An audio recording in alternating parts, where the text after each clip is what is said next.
Hello everybody, Maven here, and I'm sure you've all seen the big breaking news from the TWID on Thursday. The entire game is getting drastically changed, especially for Crucible. But the thing that I wanted to cover first was the changes to rocket launchers, specifically for precision frames and high impact frames. As you all know, precision frame rocket launchers have built-in tracking rounds intrinsically, so as a trade-off for that, they do 10% less damage.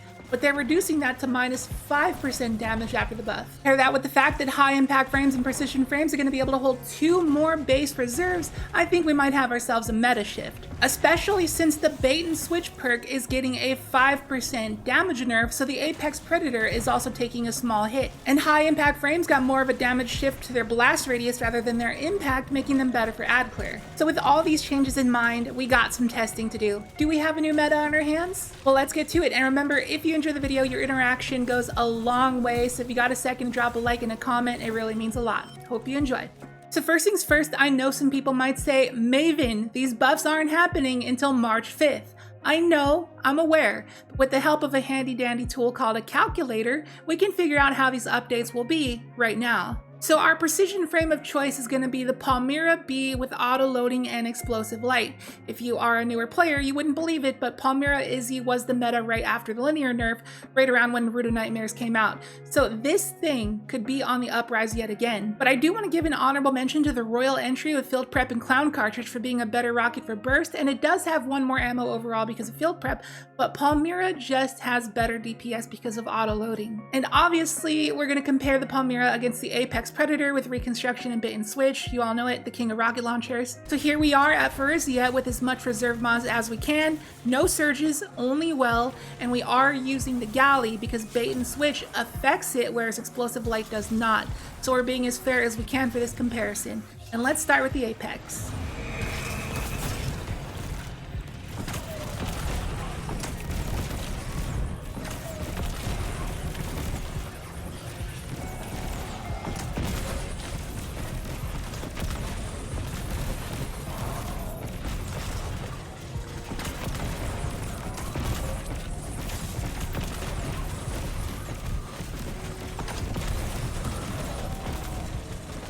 So we did get a tiny amount of free extra damage from the primary shots to proc Bait and Switch, but it's so small that it shouldn't matter.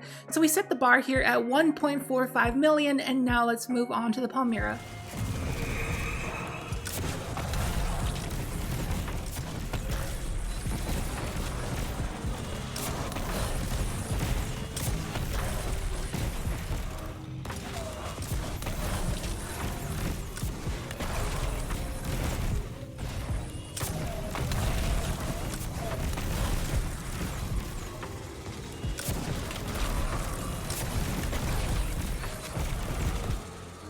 And we end up with a total of 1.1 million, which you might think is horrible, but here's where the calculator comes in. So the Apex Predator is going to be doing 5% less damage because of the 5% Bait and Switch nerf, which leaves us with 1.38 million. And for the Palmyra, we had 10 reserves, so if we divide that by 10, each rocket is doing 117,000, so we multiply that by 12 because we're going to get 2 more base reserves. That leaves us with 1.4 million, but also precision frames are going to do 5% more damage, so that gets us 1.47 million. So we end up with more total damage, and we get built-in shracking, which can be great for a lot of bosses, but the problem is that it takes 12 rockets to get that damage, whereas the Apex only takes 9. So I think the Apex still wins, but we're not done yet. Some of you may be curious about the high impact frames because they're getting a reserve buff too, and they also do a lot more damage than Palmyra. So we're going to try out this Semiotician. There's a chance Roar the Bear could be better with Field Prep and auto loading, but we're just going to go the safe route with this. Can't go wrong with Field Prep Explosive Light, and it's enhanced too, so we get even more bonus reserves than normal Field Prep, so we can hold the same amount of rockets as Palmyra.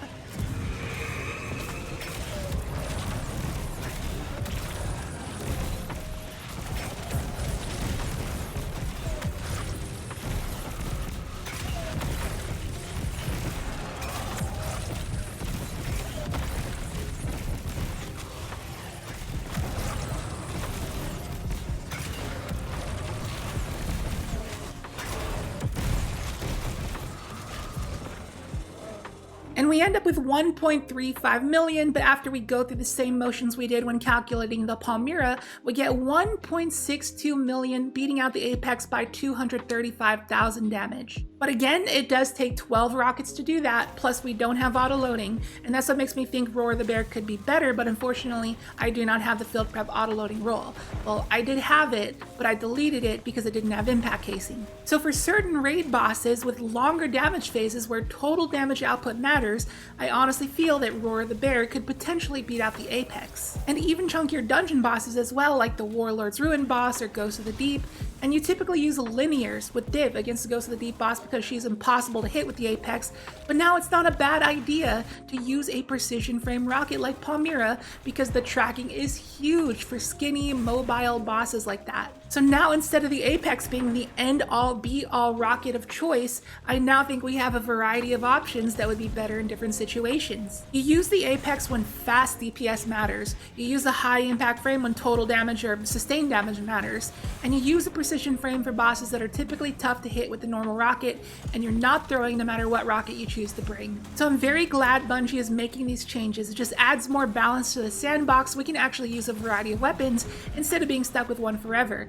And that's how you make a healthy game. So big Bungie W on this one. But before we end it, you may have seen me ad clearing with an incandescent Roar the Bear in the background, and that's because Bungie is allocating more damage to the blast radius of high impacts rather than the impact itself, making them better for ad clear. And because they can hold a ton of reserves, it's not actually ridiculous to waste a rocket or two on a big group of ads. Typically when you run the Apex Predator, every rocket is precious. You gotta save every rocket for DPS. But with the high impact frames, especially with field prep, you get more rockets to spare, and your DPS won't suffer a lot when you waste a few rockets on ads. So that, in my opinion, also makes high impact frames just better in general gameplay than the Apex. It's more versatile and gives you more options for a wider array of activities, whereas Apex kind of just exists in boss encounters really. And the Braytech Osprey Grandmaster rocket launcher just so happens to be a high impact frame, and it can roll with cluster bombs and chain reaction and separate columns, so it might not be a ridiculous thing to actually run an ad clear rocket launcher, something you never really see outside of Galley. And there are some high impact frames that roll with bipod. Now I really have no clue how bipod's going to interact with the new base reserve buff, but I'm hoping it's as ridiculous as it is in my head. If it can allow you to hold like 20 rockets, then that would be incredible, and I would absolutely lose my mind if they gave us a high impact or precision frame rocket that had bipod along with chain reaction or incandescent. Now that would be a true ad clear rocket launcher. So as you can tell, I've been rambling too much. You get the idea, and that's going to wrap up the video.